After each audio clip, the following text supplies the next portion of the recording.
الرحمن الرحیم قال النبی صلی اللہ علیہ وسلم اول ما یحاسب به العبد یوم القیامت الصلاۃ۔ نبی اکرم صلی اللہ علیہ وسلم نے ارشاد فرمایا قیامت والے دن سب سے پہلے جس چیز کے بارے میں سوال ہوگا وہ نماز ہوگی۔ اگر کسی شخص کی نماز درست ہوئی تو وہ بندہ فلاح اور کامیابی حاصل کرنے والا ہوگا، اور اگر اسی کے اندر کوئی کمی اور کوتاہی رہ گئی تو وہ بندہ نقصان اٹھانے والا ہوگا۔ دوسری حدیث پاک کے اندر ہے کہ حضور علیہ الصلاۃ والسلام نے ارشاد فرمایا کہ جو بندہ صحیح طریقے سے نماز ادا کرتا ہے اور اپنی نماز کی حفاظت کرتا ہے، کل قیامت والے دن یہ نماز اس بندے کی حفاظت کرے گی، اور یہ نماز اس کے لیے ایک نور اور دلیل اور برہان ہوگی۔ اور جو بندہ اپنی نمازوں کی حفاظت نہیں کرتا، نمازوں کو ضائع کرتا ہے، نمازیں ادا نہیں کرتا، یا ادا تو کرتا ہے لیکن اس کے جو ہے وہ تقاضوں کو پورا نہیں کرتا، تو حضور علیہ الصلاۃ والسلام نے فرمایا کل قیامت والے دن وہ بندہ فرعون کے ساتھ، قارون کے ساتھ، حامان کے ساتھ اور ابی ابن خلف کے ساتھ ہوگا۔ حضرت امام محمد غزالی رحمۃ اللہ تعالیٰ علیہ اور دیگر علماء بیان کرتے ہیں کہ 4 لوگوں کو اس لیے بیان کیا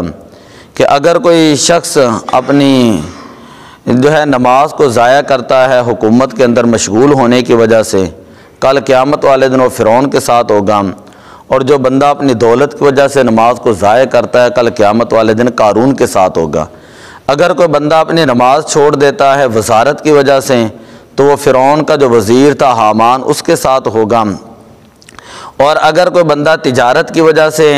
نماز کو چھوڑ دیتا ہے تو مکہ کا سب سے بڑا جو تاجر تھا ابی ابن خلف، کل قیامت والے دن وہ بندہ اس کے ساتھ ہوگا۔ سامعین محترم،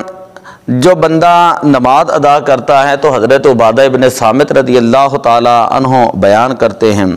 حضور علیہ الصلاۃ والسلام نے ارشاد فرمایا کہ جب بندہ نماز کے لیے تیاری کرتا ہے، اچھے طریقے کے ساتھ وضو کرتا ہے، نماز کے لیے کھڑا ہوتا ہے، رکوع و سجود جو ہے وہ صحیح ادا کرتا ہے، تو یہ نماز جو ہے یہ اللہ کی بارگاہ میں پیش کی جاتی ہے، اور یہ نماز اس کے لیے نور ہوتی ہے، اور کل قیامت والے دن یہ نماز اس کی رہنمائی کرے گی۔ لیکن اگر کوئی بندہ نماز کے اندر چوری کرتا ہے، رکوع و سجود صحیح طریقے سے ادا نہیں کرتا، قرات مکمل نہیں کرتا، تو نماز کہتی ہے کہ جس طرح تو نے مجھے ضائع کیا اللہ تعالیٰ تجھے ضائع کریں۔ جب وہ نماز آسمان کی طرف اٹھتی ہے تو آسمان کے دروازے بند ہوتے ہیں، پھر اس کو پرانے کپڑے کی طرح لپیٹ کر اس نمازی کے منہ پر مار دیا جاتا ہے۔ یعنی جب بندہ نماز صحیح طریقے سے ادا نہ کرے تو یہ نماز اس بندے کے منہ کے اوپر مار دی جاتی ہے۔ تو اگر ہم اپنا وقت بھی نکالتے ہیں، ٹائم بھی نکالتے ہیں، ساری مصروفیات کو نماز کے لیے چھوڑتے بھی ہیں، تو ہمیں پتہ ہونا چاہیے کہ ہم نے نماز کس طریقے کے ساتھ ادا کرنی ہے۔ صرف ایک روایت میں آپ کے سامنے رکھتا ہوں، نبی اکرم صلی اللہ علیہ وسلم نے ارشاد فرمایا، حضرت سیدنا ابو قتادہ رضی اللہ تعالیٰ عنہ راوی ہیں، فرمایا کہ لوگوں تمہیں پتہ ہے کہ بدترین چور کون ہے؟ عرض کی یا رسول اللہ نہیں۔ پھر حضور علیہ الصلاۃ والسلام نے فرمایا بدترین چور وہ شخص ہوتا ہے جو اپنی نماز کے اندر چوری کرتا ہے، جو اپنی نماز کے اندر چوری کرتا ہے، کہ نماز کے رکوع اور سجدے جو ہے وہ پورے ادا نہیں کرتا۔ تو یہ جو بندہ نماز کے اندر چوری کرتا ہے تو